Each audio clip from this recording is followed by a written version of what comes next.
Tem momentos na vida em que tudo parece já estar escrito. A idade avança, o corpo cansa e a alma desliga. Elsa, uma idosa milionária de 78 anos, conhecia bem esse roteiro.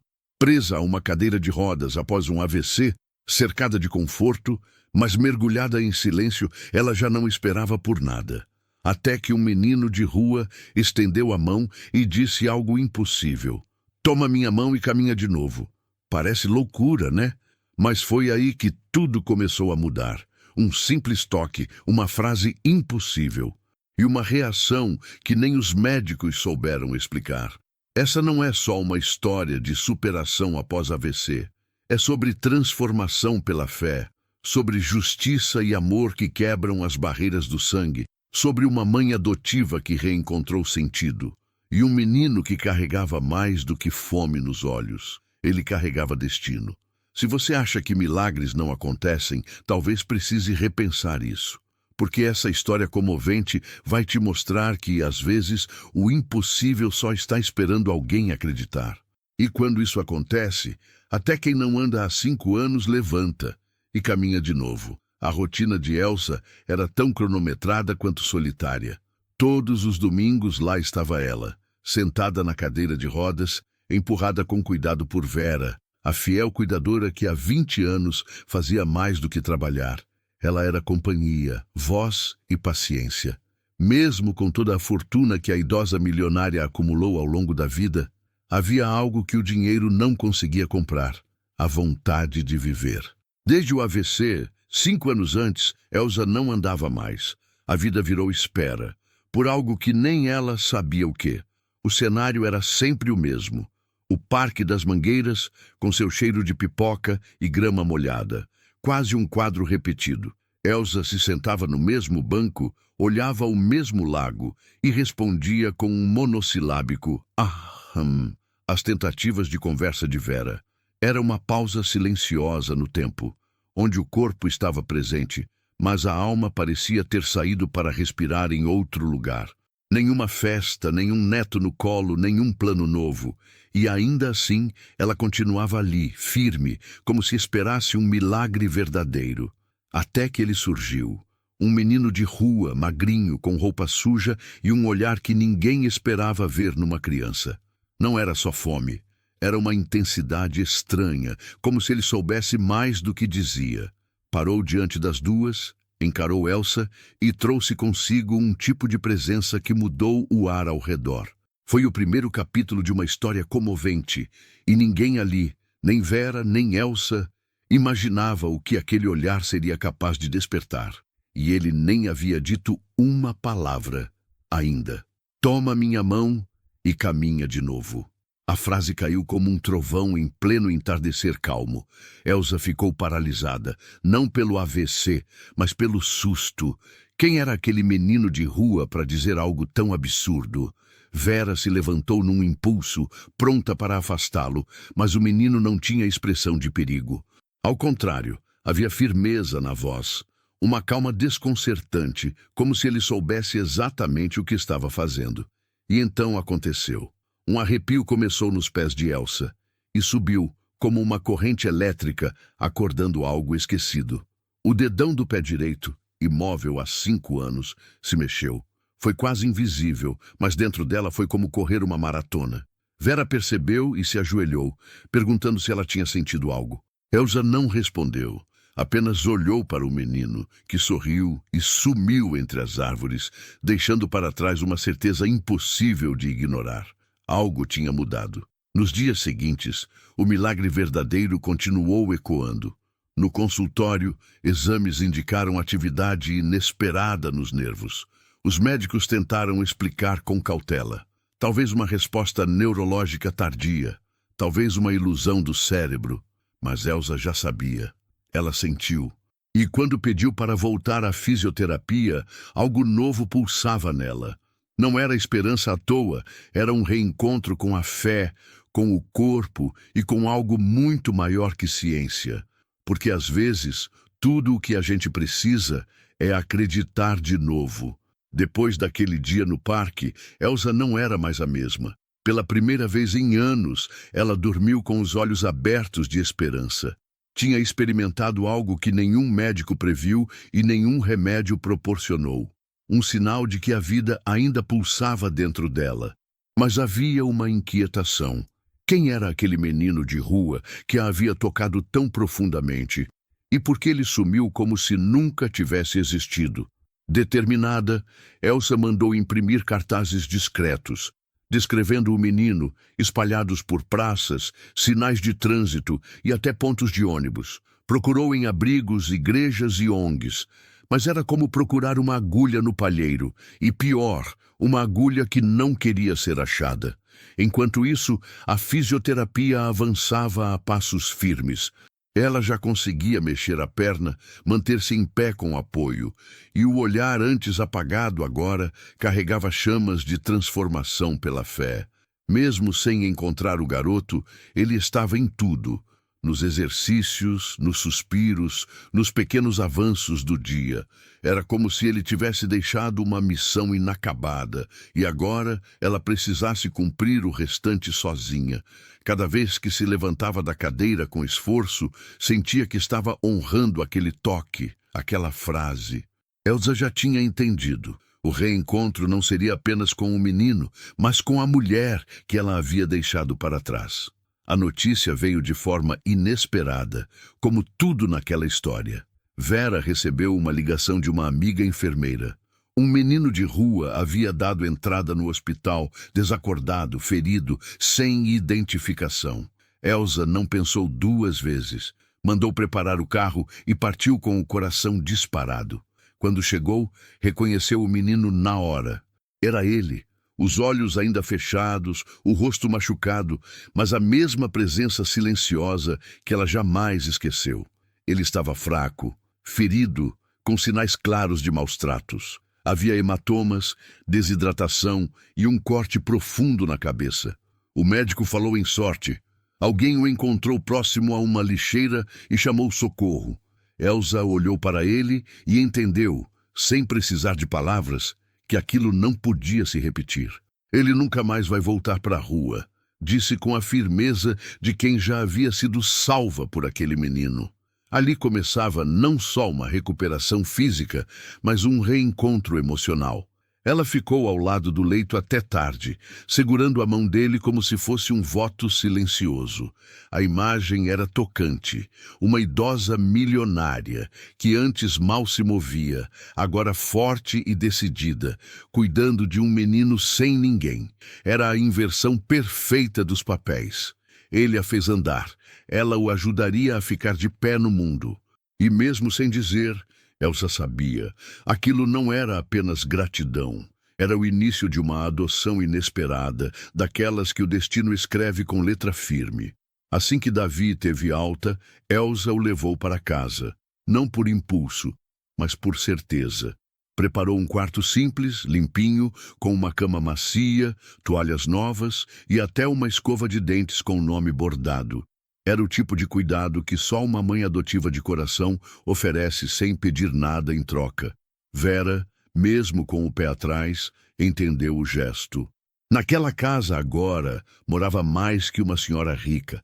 Morava um novo propósito. Davi, desconfiado, ainda dormia com um olho aberto e outro fechado. Mas aos poucos foi baixando a guarda. Um dia saiu escondido cedo para comprar pão com o troco do ônibus. Queria retribuir, mostrar que se importava. Quando voltou, assustado por ter deixado a janela aberta, levou um susto e um abraço apertado de Elsa. Era o início de uma ligação que já não precisava de explicação.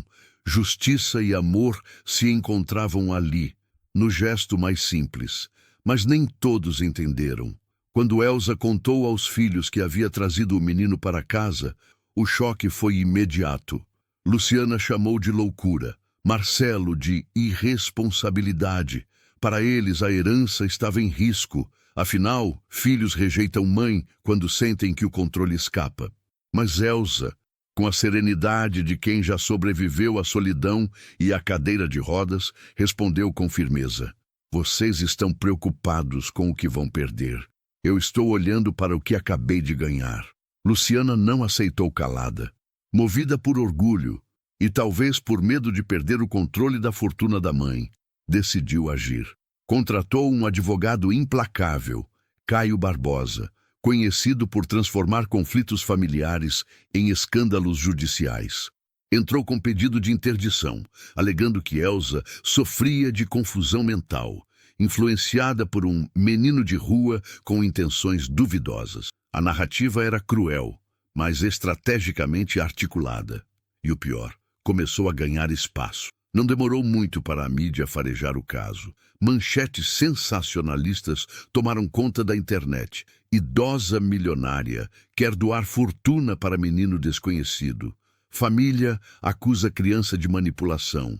Davi viu o próprio rosto aparecer na televisão como se fosse um vilão de novela e congelou. Elsa, mesmo ferida pela exposição, manteve a calma.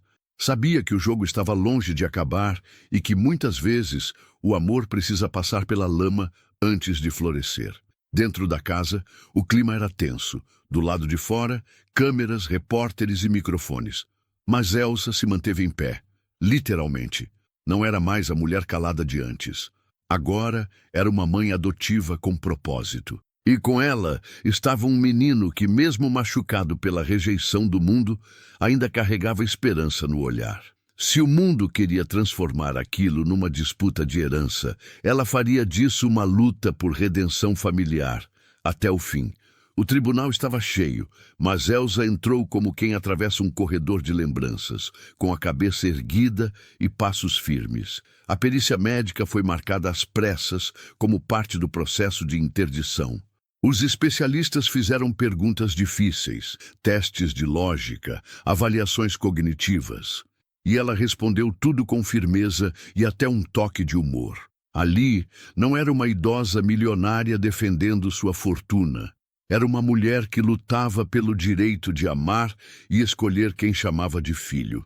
Enquanto isso, Davi também foi chamado para depor. Sozinho, num abrigo, olhos baixos, coração acelerado. Mas quando perguntaram se sabia o que era adoção, ele respondeu: é quando alguém escolhe te amar para sempre. A frase cortou o ar da sala como faca quente em manteiga. Quando questionado se Elsa o manipulava, ele apenas disse: ela é minha mãe. Não havia o que rebater. A promotora baixou os olhos, o juiz suspirou, e o silêncio falou mais alto. A virada veio quando o advogado de Elsa apresentou provas de falsificação por parte de Luciana. Documentos médicos alterados, datas forjadas, e-mails comprometendo Caio Barbosa. A mentira desmoronou. O juiz arquivou o processo de interdição e autorizou a continuidade da adoção. Ali não se falava mais de fortuna, mas de justiça e amor, de laços que vão além do sangue. E no fim daquele dia, Elsa olhou para Davi e sussurrou: agora ninguém mais tira você de mim. Era um dia comum, quando Elsa, revirando uma velha caixa de fotos, encontrou uma imagem esquecida. 3 funcionárias na antiga cozinha da casa, e no centro, uma mulher morena, magra, de trança e olhar baixo. No verso, escrito à caneta: Cida, 2009. Um nome que acendeu algo no peito. Ao investigar, descobriu que Cida, ex-cozinheira de confiança, havia engravidado no fim daquele ano e desaparecido sem deixar rastros. O quebra-cabeça começava a se montar sozinho. A sobrinha de Cida confirmou o que Elsa jamais imaginou. O menino que ela havia acolhido, chamado de filho, era, na verdade, seu neto do coração. Filho biológico de uma mulher que serviu fielmente à casa. Davi nascera em segredo, fora entregue a uma conhecida de rua e depois se perdeu nas sombras da cidade. Quando ouviu a verdade, o menino ficou em silêncio, tentando absorver. Depois olhou para Elsa e disse: ela é minha mãe, mas você também é. O reencontro emocionante entre Davi e Cida foi feito de abraços longos, lágrimas silenciosas e uma pergunta que doía: por que você me deixou? A resposta foi honesta: porque eu achei que era o melhor que eu podia fazer. Elsa, ao fundo, observava, não com ciúme, mas com gratidão. Aquilo não diminuía o amor que construíram. Pelo contrário, Mostrava que o destino, mesmo caprichoso, sabe onde colocar cada peça. E agora, a adoção inesperada fazia ainda mais sentido. Com a paz finalmente reconstruída dentro e fora de casa, Elsa decidiu transformar gratidão em ação. Fundou o Instituto para Crianças Mãos que Caminham, um espaço voltado para meninos e meninas que, como Davi, passaram invisíveis aos olhos do mundo. Queria oferecer comida, cama limpa, psicólogos, mas acima de tudo presença. Aquilo não era só um projeto, era um legado. E quem cuidava de cada detalhe ao lado dela? Marcelo, o filho que havia voltado com humildade e mãos abertas. A inauguração foi simples, mas simbólica.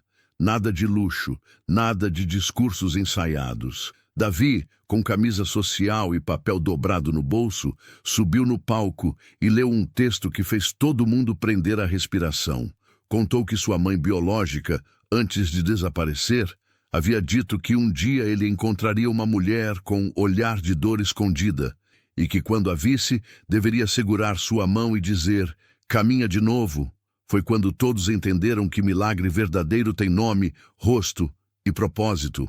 Marcelo se tornou voluntário fixo do Instituto. Vera cuidava da cozinha com seu humor impaciente e coração mole. Cida, agora parte da rotina, fazia bolos e ajudava nas festas. E Elsa? Bem, Elsa estava ali, inteira, presente, andando com firmeza, como se nunca tivesse conhecido uma cadeira de rodas. Aquele lugar era mais que um abrigo. Era uma redenção familiar. Uma segunda chance que se multiplicava em dezenas de outras, todos os dias. No fim de tudo, a vida voltou a girar no mesmo parque onde tudo começou. Elsa sentava no banco de sempre, agora de pé e com passos firmes, ao lado de Davi. Ele corria, ria, jogava pipoca para os pombos e sempre voltava para segurar sua mão, como naquele dia. A frase que um dia foi milagre, agora era rotina cheia de afeto. Ela é minha mãe, mas você também é. E não havia contradição nisso. Havia apenas amor. A história de Elsa e Davi não é sobre caridade. É sobre superação após AVC. Sobre se permitir recomeçar mesmo quando tudo parece definitivo. Sobre não aceitar o silêncio como sentença. E principalmente sobre olhar além da aparência. Porque um menino de rua pode ser, na verdade, o elo perdido de uma vida inteira. E uma idosa milionária, por mais que tenha tudo, ainda pode precisar de um abraço para voltar a andar. Por dentro e por fora. Se você chegou até aqui, é porque algo dessa história te tocou. Talvez você tenha alguém para perdoar. Talvez precise se levantar de uma cadeira invisível que te prende. Ou talvez esteja esperando por um milagre que já está batendo à sua porta. Só falta você dizer: "Toma minha mão e caminha de novo." E quando isso acontecer, não duvide. Porque às vezes o impossível só precisa de um olhar que acredita. Agora me diga, quantas vezes você já deixou de estender a mão com medo de parecer bobo ou fraco ou de se machucar de novo? Quantas pessoas incríveis passaram pela sua vida, mas você não estava pronto para enxergar? Talvez hoje seja o dia de mudar isso. Talvez o seu milagre não venha com luzes ou câmeras, mas com um gesto simples, com alguém que só precisa ser notado. Porque às vezes tudo o que um coração precisa é ser convidado a caminhar de novo. Se essa história te emocionou, compartilha com alguém que também precisa de um novo começo. Comenta aqui embaixo. Você acredita que milagres ainda acontecem? Quero muito ler sua resposta. E não esquece de se inscrever no canal, ativar o sininho e deixar o like. Isso ajuda a levar essas histórias que transformam para ainda mais pessoas. No fim das contas, somos todos um pouco como Elsa e Davi.